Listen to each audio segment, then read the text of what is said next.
Anika, kapag manganak na yung bata, hindi ba binibinyagan sa inyo?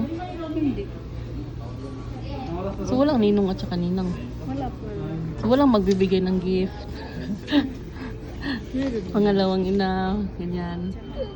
Kasi sa Muslim, akika ang tawag. Ang sa Kristiyano naman, binyag, christening. Pero sa amin, wala. Binibinyagan sa simbahan, wala ka. Ano? Naliguan lang.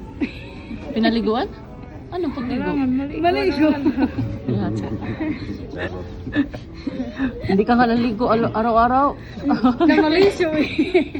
Hindi ako nakaligo kasi may patay. Ay, kapag may patay, bawal? Ano ba? Wala may patay. Oh? Malamang, kung mayroong patay, hindi tayo makaligo kung buntis pag sa amin. Pag sa inyo. Maligo lang. Kami hindi. Bawal daw. Hindi ka kami naligo kapag ano, hindi kami nakatulog kapag bilar. Kung sa Wala Bisaya naman pag kung bilar. matulog. So walang mga ninang, ninong, ganyan. Hindi uso sa inyo yung ninong-ninang. Pagbunting.